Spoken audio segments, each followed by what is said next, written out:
ሰላም ወጠና ይሁለክሙ ሳዊተ ልሳነ ግዕዝ ዝውቱ ልሳነ ግዕዝ እምና አማራ ሚዲያ ኮርፖሬሽን ባህቲቱ ዘተደለው ለክሙ ዮም ናቀርብ ለክሙ በእንተ ፀሐይ ክፍል ክሌቱ በፀሐይ ዙሪያ ባለፈው ወደ እናንተ በክፍል አንድ አቀርብላችሁ ነበር።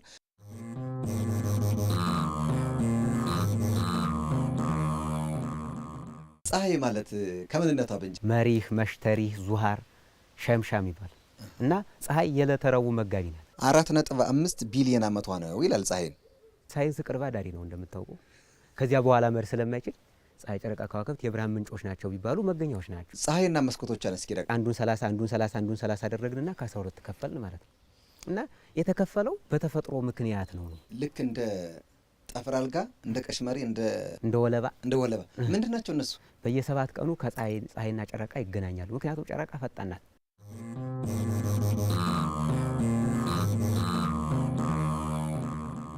በክፍል 2 መሰረታችን ወደ እናንተ የምናቀርበው ደግሞ አውደ ፀሐይና ወይም የዘመን አቆጣጠራችን ምን ይመስላል፣ በተለይ የሰዓት የዕለታት አቆጣጠሮቻችን፣ የወር አሰያየማችን፣ ወሮቹ 30 መሆናቸው፣ ዕለታት 7 መሆናቸው፣ ሰዓት ደግሞ 12 ሰዓት ብለን የምንቆጥረው በምን ያክል ልክ ነው የሚለውን ቆይታ የምናደርግበት መሰናዶ ነው። ከዛ ቀጥሎ ደግሞ ጥቅምና ጉዳቷስ ምን ይመስላል ፀሐይ የሚለውን ወደ እናንተ እናደርሳለን። እስከ ዝግጅታችን ፍጻሜ አብራችሁን ከኛ ጋር ቆይታ እንድታደርጉ እየጋበዝኩ ለዚህም ደግሞ ባለፈው የጋበዝኳቸውን መምህር መርሃ ጽድቅ እሸቴ አብረውን ከኛ ጋር ቆይታ ያደርጋሉ። የሐዲሳት ትርጓሜና የቅኔ መምህር ናቸው። በኬሚካል ምህንድስና ደግሞ ምሩቅ ናቸው። አሁንም በትምህርት ላይ የሚገኙ ሊቅ ናቸው ማለት ነው። ከእሳቸው ጋር ቆይታ እናደርጋለን። ነበሩ ምስሌና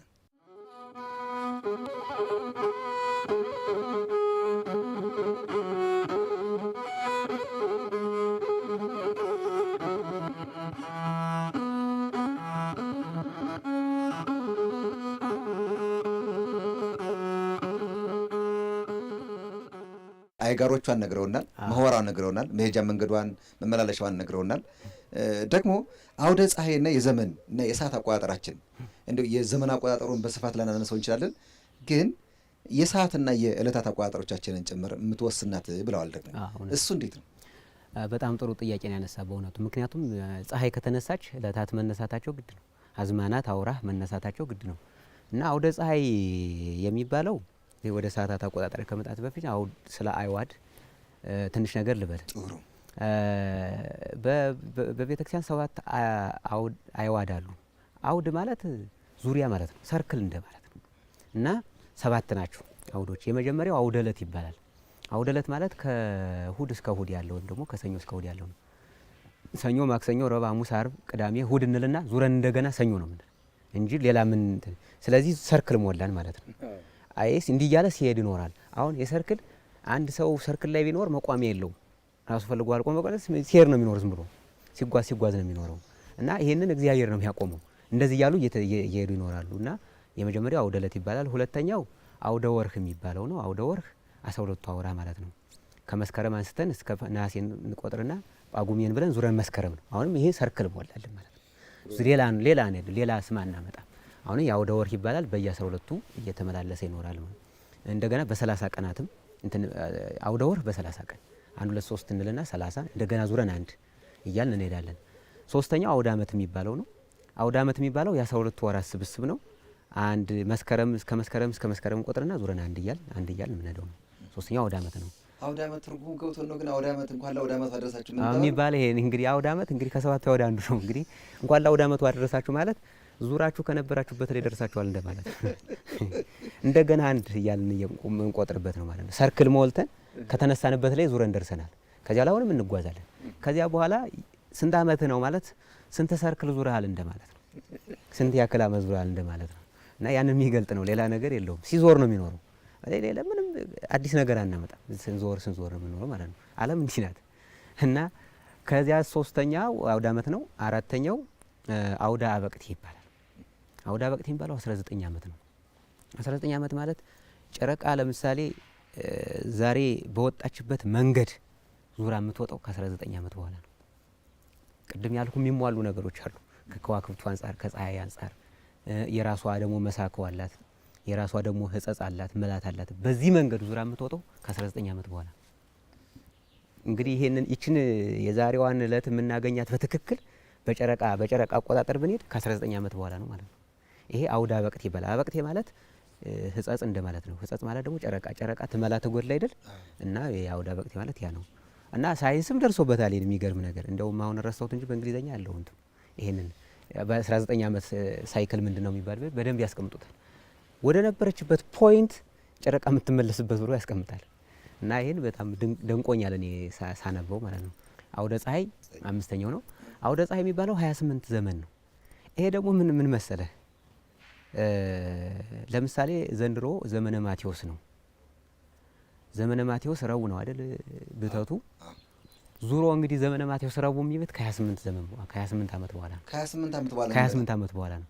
ያ ማለት ምንድነው? ማቴዎስ ረቡዕ ብቶ ሐሙስም አርብንም ቅዳሜንም እሁድንም ሰኞንም ማክሰኞንም አግኝቶ ሁሉንም ዕለታት አድርሶ ዙሮ እንደገና ረቡዕን የሚያገኘው ከ28 ዘመን በኋላ ነው። ይህን ምን አሉት? አውደ ፀሐይ ያሉት። ምክንያቱም እኛ በፀሐይ ስለሆነ የምንቆጥረው አውደ ፀሐይ ያሉት ማለት ነው። እና አራቱ ወንጌላውያን 7ቱን ዕለታት የሚያደርሱበት ምክንያቱም 7 ጊዜ 4 28 አይደል? አራቱ ወንጌላውያን ማቴዎስ፣ ማርቆስ፣ ሉቃስ፣ ዮሐንስ ይህንን የሚያደርሱበት አንድ አውደ ፀሐይ ይባላል። እና ብዙ ጊዜ ሊቃውንት እንደው የሚገርም ነገር እድሜ ስጠይቃቸው ይህን ያክል አውደ ፀሐይ ሆኖኛል ይለዋል። ለማይገባው ሰው አይገባውም። አንድ አውደ ማይተም እኮ ኖርኩ ይለዋል። ወይም ደግሞ ይህን ያክል አውደ አበቅቴ እኮ ኖርኩ 28 ዓመት ሆነ ለማለት። ለምሳሌ 2 አውደ ፀሐይ ኖር ያለው ካለ 56 ዓመት ኖር ያለው እያለ ነው ማለት ነው። እና ሊቃውንት ብዙ ጊዜ ስንት ዓመት ኖራ ምናምን ተብሎ ሲጠየቁ ብዙ ጊዜ እንዲህ በቀጥታ ይህን ያክል ዓመት ብለው እንትን አይሉም። በሚገልጹበት ሌላ መንገድ ያላቸው ማለት ነው። በጨረቃ ወይ በከዋክብት ወይ ደግሞ በፀሐይ ማለት ነው። ይሄ 5ኛው ነው። 6ኛው ደረስን አይደል? 6ኛው አውደ ማይተም ይባላል። አውደ ማይተም 76 ዘመን ነው ወይም ደግሞ 76 ዓመት በየ76 ዓመቱ እንትን የሚል ነው። ይሄ ማለት ይሄ ማለት ምን ማለት መሰለህ? ጨረቃ ለምሳሌ ዛሬ በወጣችበት መንገድ ከ19 ዓመት በኋላ ነው የምትወጣ ብያለሁ። ዘንድሮ በዘመነ ማቴዎስ አገኘችው። በዘመነ ማርቆስም በዘመነ ሉቃስም በዘመነ ዮሐንስም በአራቱም ያንን ፖይንት የምታገኝበት ማለት ነው። 4 ጊዜ የምታገኝበት ማለት ነው። በሌላ 79 ሲካፈል 4 19 ስለሆነ ማለት ነው።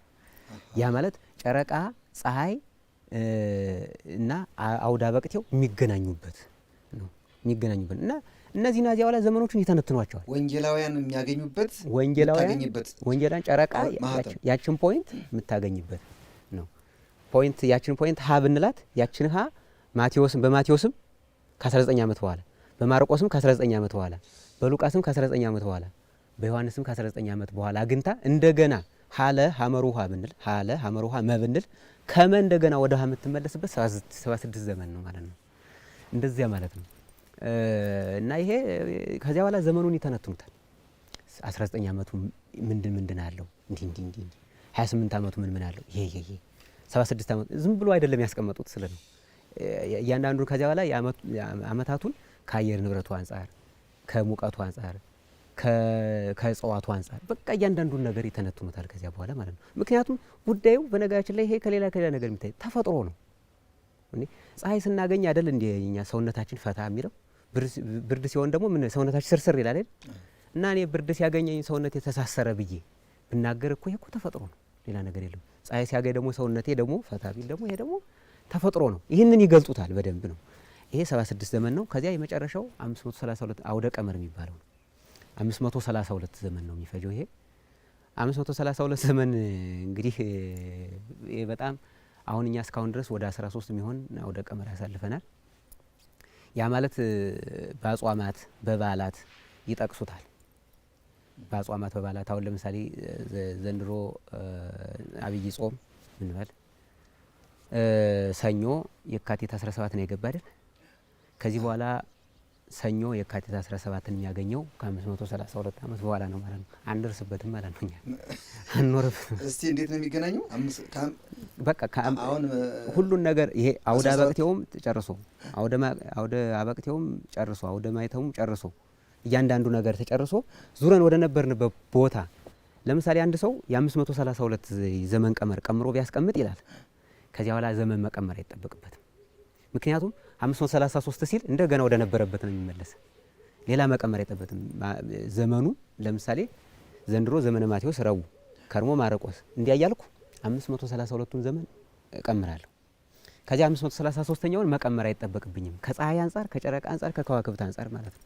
መቀመሪያ ጠብ ለምን ከተባለ እንደገና ነው የሚደግሙት። ያንን አውድ የተባለበት ምክንያት ያ ነው። አብይ ቀመር የሚባለው ማለት ነው። አብይ ቀመር የሚባለው ነው እንግዲህ ይሄ አብይ ቀመር ጥሩ አመጣው እንደው ይሄ መጨረሻው አብይ ቀመር ነው፣ ትልቅ ቀመር ነው። ግን እዚያ በኋላ ሊቃውንቱ ከዚያ ያለፈ ማወቅ ከፈለክ ይሉና ቀመረ ደብረ ዘይትና ቀመረ ምሳ ደብረ ጽዮን ይባላል ይላሉ። ይሄ ደግሞ ከዚያ በኋላ ነው። አሁን ይሄንን እንደውም ስጠይቅ እኔ ጠይቄ ነበረ ምንድነው ብዬ ማለት ነው ለመረዳት ስጠይቅ ይሄ እንኳን ተው ዝም ብሎ ሲደርስ ይገባናል እና እንዲህ ብለው የሚተውት ነገር አለና ይሄ ከዚህ አንጻር ነውና አውደ ፀሐይ አሁን ወደ እንትናች ስንመለስ አውደ ፀሐይ 28 ዘመን ነው። በአውደ ፀሐይ አንጻር ሲታይ ይሄ ነው። ወደ ሰዓቱ አቆጣጠር ስንመጣ ያው በእለታትና በፀሐይ እንትን የሚመጣው ማለት ነው። ያው እንግዲህ 7 እለታት አሉን እኛ ከእሁድ እስከ እሁድ 7 እለታት አሉን። እነዚህ በሰባቱ ከዋክብት ምክንያት ነው። 7 እለታት በሰባቱ ከዋክብት ነው የሚቆጠሩት ቅድም ያነሳዋቸው ማለት ነው። ከዚህ ውስጥ አንዷ ፀሐይን ትይዛለች፣ ፀሐይ ረቡዕን ትይዛለች ማለት ነው። የሰዓት አቆጣጠራችን ግን እንዴት ነው ከተባለ ሊቃውንቱ ፀሐይን ሰዓት በተለያየ መንገድ ይቆጥራሉ፣ በጥላም ይቆጥራሉ፣ ይሰፍራሉ። ግን ምዕዛረ ፀሐይ ይባላል። ምዕዛረ ፀሐይ ማለት ቁጥሩ 595 ቅድም የነገርኩ የብርሃን ልኬት ማለት ነው። ምዕዛር ማለት አዎ፣ ምዕዛር ማለት አማይዘር አበራ ማለት ነው እና ብርሃኗ ነው። እና ፀሐይ የሚገርም ነገር 595 ስቁረት ወይም ቀዳዳ አላት እንደ ማለት ነው። እንግዲህ በዚህ አሁን ለመረዳት ቅርብ ለማድረግ እንደዚያ ብናደርገው ነው የሚሻል። እሺ 595 አሉ። ከዚህ ውስጥ 7ቱ ይላል 24 ሰዓት ነው የሚያበሩት ይላል። 7ቱ አይዘጉም ማለት ነው። ከነዚህ ውስጥ እዚያ በኋላ 98ቱ ግን በየሰዓታቱ ይከፈታሉ ይላል። ለምሳሌ እንግዲህ ምስራቅ ላይ መስኮቷ ላይ ወጣች። ስትወጣ በመጀመሪያው ሰዓት ላይ 98ቱ የብርሃን መውጫዎች ይከፈታሉ ማለት ነው። ከፀሐይ 7ቷን ስንደምርባት ስንት ይሆናል? 105 ይህ 105ቱ እስከ የት ነው የሚያበራ ነው? አሁን ደግሞ ይኸውልህ እኔ በጣም የሚደንቀኝ ነገር ማለት ነው 105ቱ ወደ ምዕራብ ማብራት የሚችለው ለ5 ኬክሮስ ያክል ነው። ለ5 ኬክሮስ ወደ ሰሜንና ወደ ደቡብ ለ30 ኬንትሮስ ያክል። አሁን ይሄ በጣም ትልቅ ትንተና የሚያስፈልገው እውቀት ነው። ለ5 ኬክሮስ ያክል ነው ማለት ለምሳሌ አንተ ምስራቅና አርጊ አንተ ያለበት እኔ ያለሁት ከአንተ 5 ኬክሮስ ርቄ ነው ቢባል ከዚህ በኋላ ከምስራቅ እስከ ምዕራብ ያለው ሙሉ 60 ኬክሮስ ሙሉ ማለት ነው። ይሄንን ለ5 ታካፍለው ስንት ይሆናል? 12። ሰዓቱ 12 የሆነበት ምክንያት ይሄ ተፈጥሮ ነው፣ ሌላ ነገር አይደለም ማለት ነው።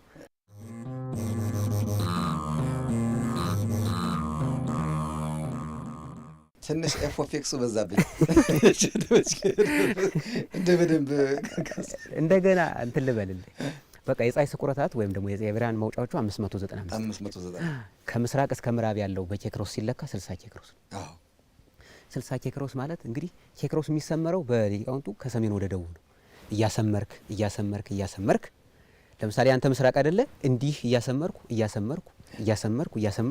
ካንተ እስከ እኔ 60 ይሆናል ማለት ነው። እኔ ምዕራብ አንተ ምስራቅ ቢሆን 60 ይሆናል ማለት ነው። ግን እኔ አሁን ለምሳሌ ያመጣሁት አንተ ምስራቅ የፀሐይ መስኮት ነህ፣ መውጫ ነህ። እኔ ካንተ 5 ኬክሮስ ርቄ ነው ያለው። ከኔ በኋላ ስንት ኬክሮስ አለ ማለት ነው? ምዕራብ ለመድረስ 55 ኬክሮስ አለ ማለት ነው ገና። ስለዚህ ፀሐይ መጀመሪያ ላይ ካንተ ላይ ስትወጣ ማብራት የምትችለው እስከ እኔ ድረስ ነው። ከኔ በኋላ ያለው ዓለም ምንድነው የሚሆን? ጨለማ ነው የሚሆን ማለት ነው። አንድ ሰዓት ማለት ይሄ ነው። 98ቱ ኬክሮስን በአንድ ሰዓት ውስጥ ሲከፈት ደግሞ ይላል 98ቱ በየደቂቃው ነው እንጂ የሚከፈት በአንድ ጊዜ አይደለም። 98 ዝም ብሎ ክፍት ይላል ማለት ሳይሆን ከ98ቱ የተወሰነውን አንድ ሰዓት ላይ እንግዲህ አስበው፣ አንድ ሰዓት ላይ ስንቱ ተከፈተ ማለት ነው? 105ቱ 7 መጀመሪያ ነበረች። 12 ሰዓት ላይ 7ቱ 12 ሰዓት ላይ አሁን ጨለማ አይደለም አይደል? የተወሰነ ብርሃን አለ። ግን የፀሐይ ብርሃን ሰውነታችን ላይ አያርፍ። እነዚያ 7ቱ ናቸው አስቀድመው ፊት አውራሪዎች ማለት ነው። መጀመሪያ እየመሩ የሚሄዱ ናቸው። እነዚያ 7ቱ ያበራሉ። ስለዚህ ከአንተ እስከ እኔ ስንት ሰዓት ሆነ ማለት ነው? አንድ ሰዓት ሆነ። የብርሃን መጠኑ ስንት ሆነ? 105 ሆነ ማለት ነው። ከ595ቱ 105ቱ ተከፍቷል እንደማለት ነው። ስለዚህ ስንት ይቀረና ማለት ነው? 103 አይደል? 103 ነው። አዎ 492 እሱ ይቀረና ማለት ነው። 492 ተባረክ። ይኸውልህ እንግዲህ 492 ገና ዝግ ነው። ስለዚህ አሁንም ፀሐይ አሁን ከዚያ በኋላ ጉዞዋን ጀምራለች በሰማይ ላይ ስትጀምር አሁን ደግሞ 2 ሰዓት ላይ ደግሞ 98 ይጨመርበታል። 105 ነበረን 105 ሲደመር 98 203 አሁን ይችን በደንብ ላብራራ። አሁን ከዚህ ከአንድ ሰዓቱ ገብቶናል 203 የሚሆነው ከኔ እስከ አንተ ነው። ወደ ኋላ ስንት ደግሞ 5 ደግሞ አምስቱ ደግሞ ስንት ነው 100። እነዚያ መጀመሪያ የወጡት 105ቶቹ 10 ኬክሮስ ይሄዳሉ፣ 5 ይጨምራሉ። ስለዚህ 10 ኬክሮስ ይበራል ማለት ነው። እስከ 198ቱ ግን ከኔ እስከ አንተ ባለው ገና በ5 ኬክሮስ ነው። ስለዚህ ከኔ እስከ አንተ 2 ሰዓት ሆኗል። ከኔ በኋላ ባለው ደግሞ እስከ ፖይንት ማን ነው ሀብለው ደግሞ ከኔ እስከዚያ ባለው ደግሞ 1 ሰዓት ነው። 105 ነው የብርሃን መጠኑ። ከኔ እስከ አንተ ባለው ደግሞ 203 ነው። ስለዚህ ሙቀቱ ራሱ ይለያያል። እና የሰዓት ልዩነቱ በዚህ ነው የመጣ። እንግዲህ ግልጽ መሆን ከቻለ አላውቅም እንጂ የሰዓት ልዩነቱ በዚህ ነው የመጣ። ከዚያ በኋላ እያለች ይህንን ማለት ነው ለ24 ሰዓት የሰራ ሰው የፀሐይን ዑደት በደንብ ያውቃል። ይህንን ለ24 ከዚያ አሁን እየደመርን እንዲያው እስከ 6 ሰዓት ቢያንስ እንስረው ግልጽ እንዲሆን ለተመልካቾች ማለት ነው። ጥሩ ከኔ እስከ አንተ ያለችውን ፖይንት ብቻ እንስራ፣ ችግር የለውም። ስለዚህ 103 መጀመሪያ 1 ሰዓት ላይ ከዚያ በኋላ 2 ሰዓት ላይ 98 ስንጨምር 105 መጀመሪያ ከዚያ 203 አሁን 2 ሰዓት ሆኗል። ፀሐይዋ እየሞቀች ነው። ምክንያቱም የሚከፈተው የብርሃን መጠኗ እየጨመረ ስለሆነ ማለት ነው። ከዚያ አሁንም ደግሞ 98 ሲጨምር ደግሞ 98 ሲደመር 203 301 ነው 301 እኔ ተሳሳትኩ። 301 ተከፍቷል። ስንት ሰዓት ሆኗል አሁን? 3 ሰዓት ሆኗል። 3 ሰዓት አሁን ፀሐይ እየጨመረች ነው። አሁንም ደግሞ 301 ደርሰናል አይደል? 98 ሲጨምርበት 399 4 ሰዓት ሆነ። አሁን እየጨመረ ነው እንግዲህ። አሁንም ደግሞ 98 እንጨምርበት 399 ሰዓት ነው። እዚጋ 4 ሰዓት 399 ላይ 98 ስንጨምር ደግሞ 497 5 ሰዓት። አሁን 98 ስንጨምር 497 አይደል? ቅድም 595 ሁሉም ተከፈተ። በቃ 6 ሰዓት ላይ ደረስን። አሁን 6 ሰዓት ሁሉም ተከፍቷል። 6 ሰዓት ላይ 595 ሁሉም ተከፍቷል። ምንም የቀራት ነገር የለም። 598 አይደርስ ቁረቶቹ ያልናቸው 598 ሁሉም 6 ሰዓት ላይ ተከፍቷል። ስለዚህ በዚህ ሰዓት ይላል ፀሐዩ ራሴ ይመልጣል እግሬ ለመጥጣል ይላሉ ሊቃውንቱ። እና በጣም ከፍተኛ ሙቀት የሚኖርበት ነው 6 ሰዓት።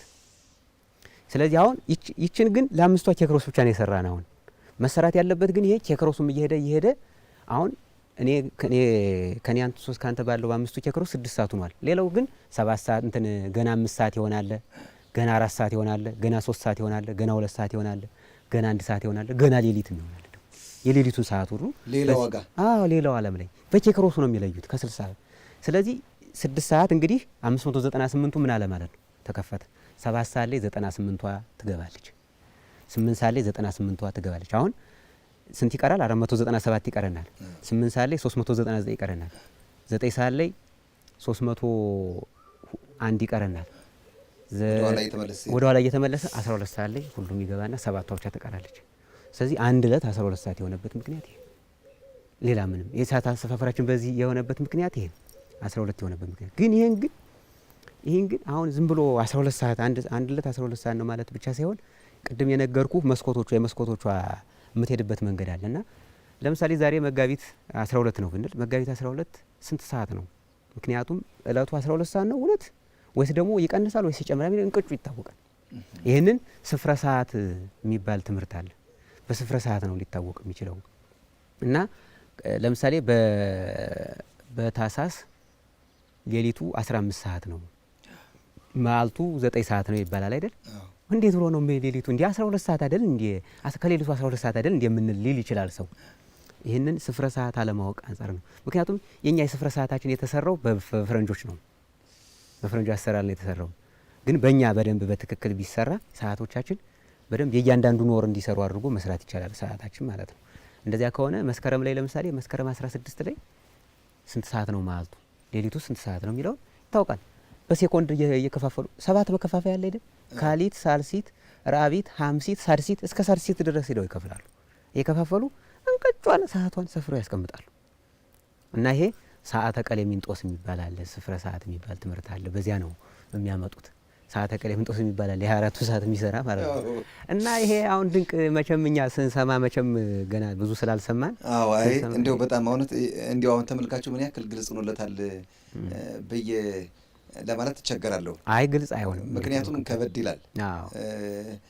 ከትምህርት አይነት እንግዲህ ሰው እንደ አቅሙ መጠን የሚከብደው ትምህርት አይነት ይኖራል አይደል? እዚህ በአስኳላ እንኳ ሲማር በዚህ በአብነቱ ትምህርት ደግሞ የሚከብዱ የትምህርት አይነቶች አሉ። እድሜ እየጨመረ እውቀት እየጨመረ ሲሄድ አንዱን ያለ አንዱ ሳይማሩ ሲሄዱ ችግር እንደሚሆን ማለት ነው። እንደዛ መጠን ምናልባት ተመልካቾች ግልጽ ሆኖላችሁ ይሆናል ብዬ ተስፋ አደርጋለሁ። መላልሶ ማየት ይጠይቃል ብዬ አስባለሁ።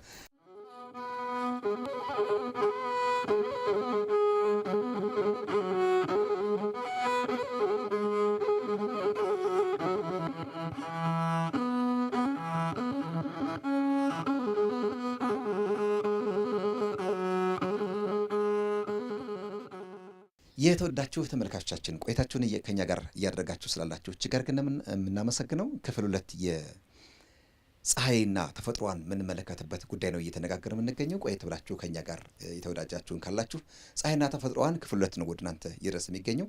መርሃ ግብራችን አሁንም እንደቀጠለ ነው። መምህር መርሃ ጽድቅ እሸቴ ከኛ ጋር ቆይታ ያደርጋሉ። አብራችሁን ቆዩ። መሰናዷችን ይቀጥላል።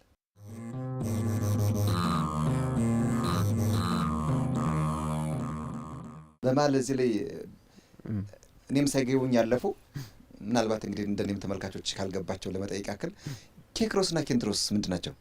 ኬክሮስና ኬንትሮስ ሀሳባዊ መስመሮች ናቸው። በጂኦግራፊም ሀሳባዊ መስመሮች ናቸው። በነገራችን ላይ በጣም ጥሩ ስምምነት ነው ያለ በዚህ መካከል። ችግሩ የኬክሮስና የኬንትሮስ አከፋፈሉ ግን የሊቃውንቱና የጂኦግራፊ የተለያየ ነው። አሁን ለምሳሌ የሰዓት ልዩነት ሲያስቀምጥ ጂኦግራፊ በ15 ኬክሮስ ይመስለኛል የሚያስቀምጥ። ለምሳሌ በእኔና በንተ መካከል የ15 ኬክሮስ ልዩነት ካለ ከአንተ 5 ሰዓት ላይ ቢሆን አንተ ያለበት ላይ እኔ ያለሁበት ላይ 6 ሰዓት ይሆናል። እንደዛ ይመስለኛል። የሊቃውንቱ ግን በ5 ይከፋፍላሉ። እና ኬክሮስና ኬንትሮስ ማለት ኬክሮስ ከሰሜን ወደ ደቡብ የተሰመረ 60 ነው እና ይሄን ማዕረገ ፀሐይ እያሉ ይጠሩታል። ከምስራቅ እስከ ምዕራብ ያለው 60 ነው። 60ን ከዚያ በኋላ በየ5ቱ አይደል ሰዓት የሚፈራረቅ ያልኩ በየ5ቱ ኬክሮስ የሰዓት ልዩነት ያለ ይሄን ለ60 ስታካፍለው ያ12 ይሆናል። ስለዚህ ከምስራቅ በምስራቅ ንፍቀ ክበብና በምዕራብ ንፍቀ ክበብ ያሉ ሁለት ሀገሮች የ12 ሰዓት ልዩነት አላቸው ማለት ነው።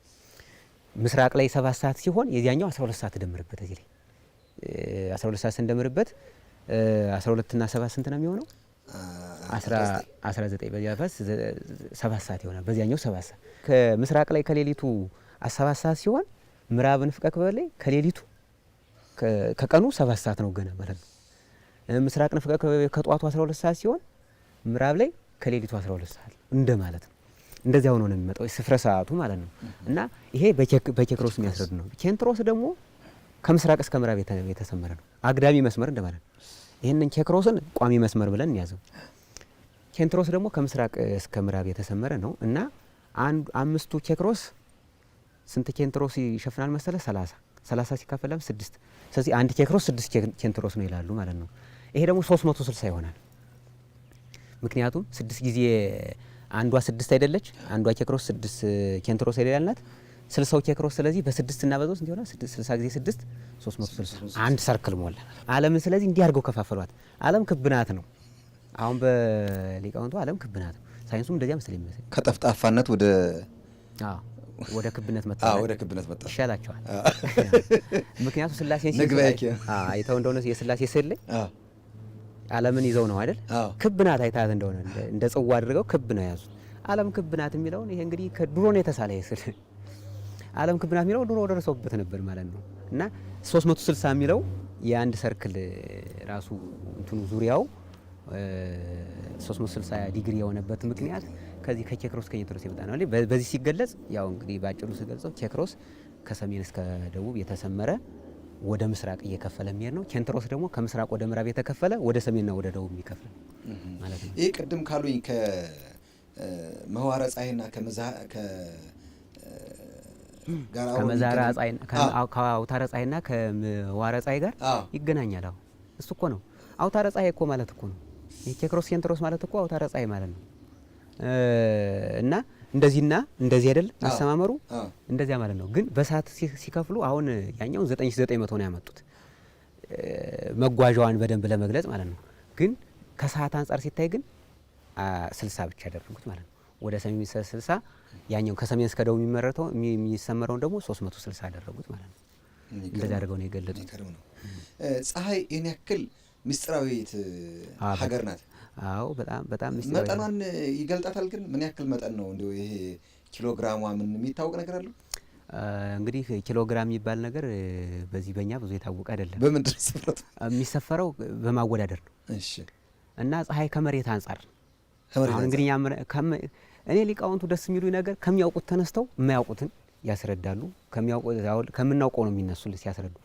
የመሬት አሁን ስፋቷን ታውቃለህ ምን ያክል ሰፊ እንደሆነች?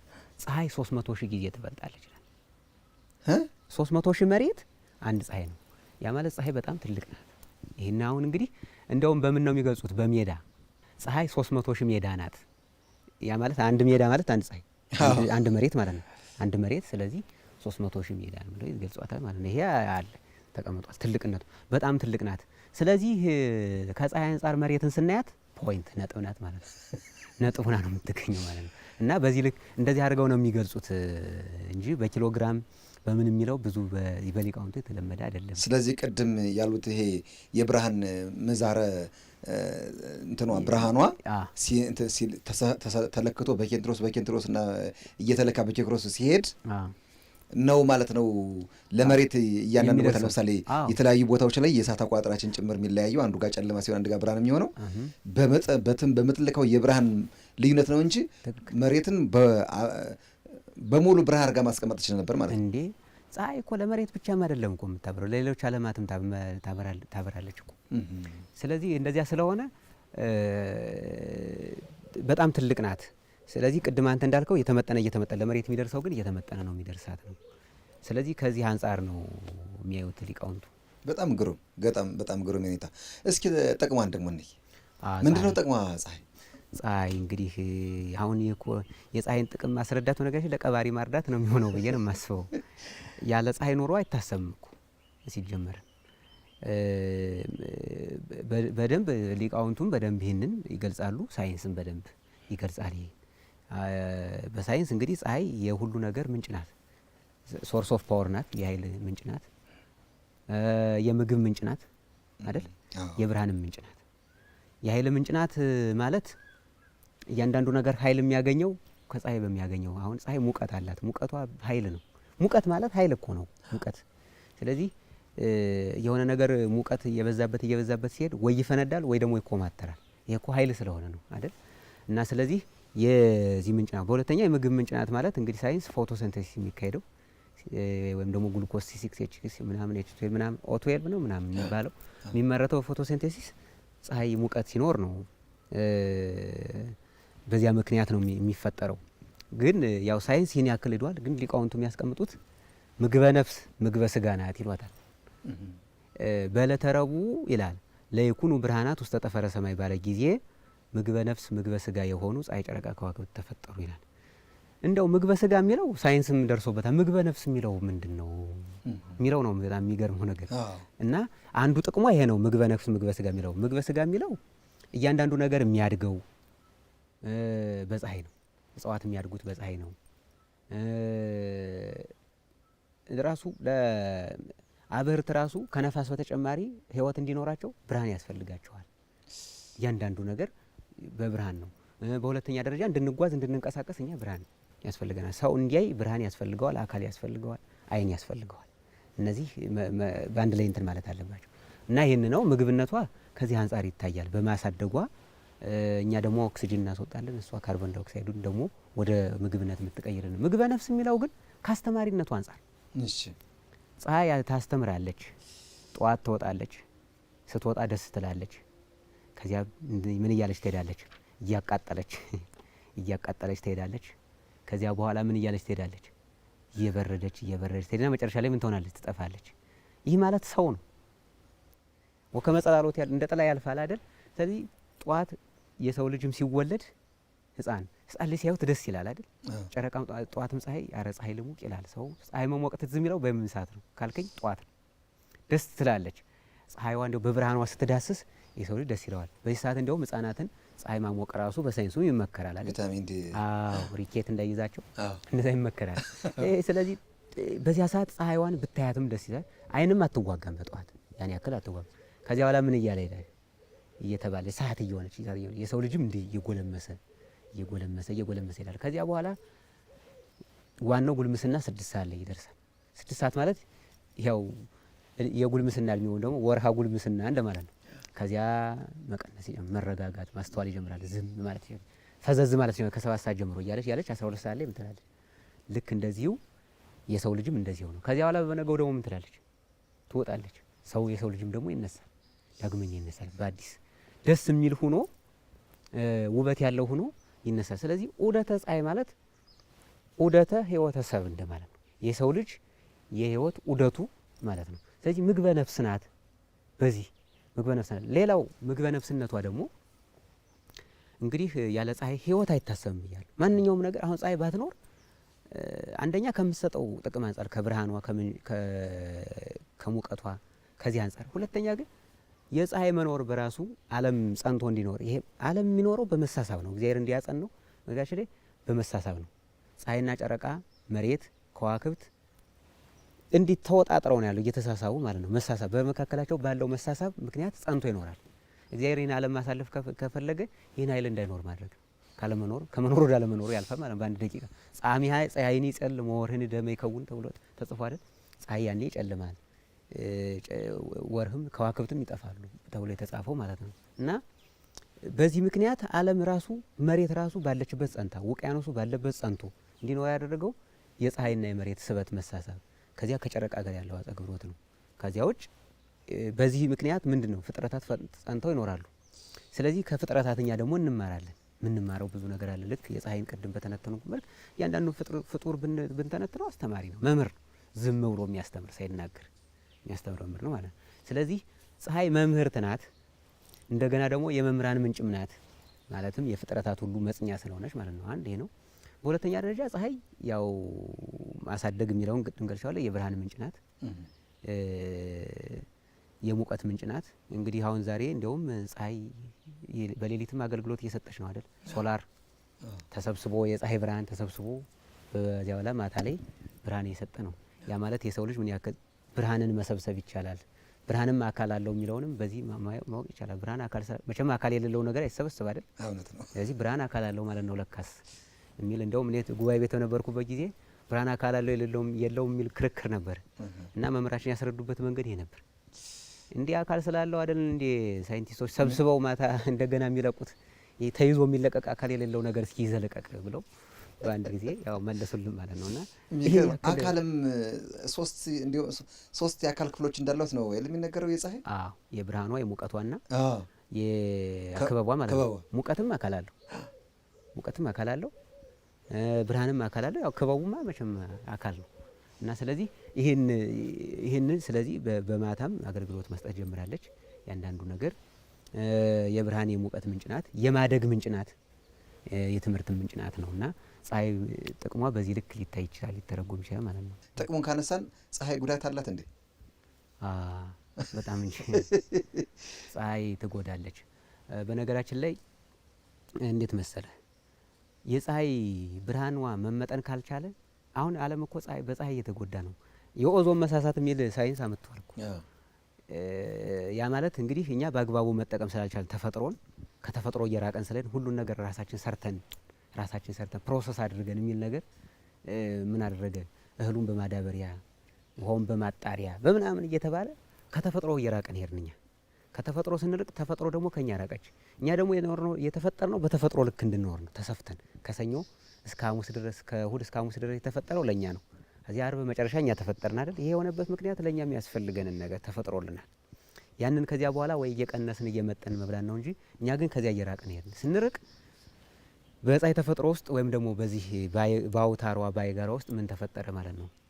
ኮራፕት ማድረግ ወይም ደግሞ የተፈጥሮ ችግር ሲፈጠር ዓለም ምን ታደርጋለች? መንደድ ጀመረች። የእሳት መነሳት፣ የእሳት ቃጠሎ መነሳት። ይህ ከፀሐይ ተፈጥሮ አንጻር አጠቃቀሙን ካለማወቃችን አንጻር የመጣ ነው። የኦዞን መሳሳት የሚያመጣው በሽታም የሚመጣው በዚያ ምክንያት ነው ማለት እና ጉዳት አላት። ጉዳቷ በሽታም ታመጣለች፣ ተፈጥሮንም ታዛባለች በአግባቡ መጠቀም ካልቻልን ማለት ነው።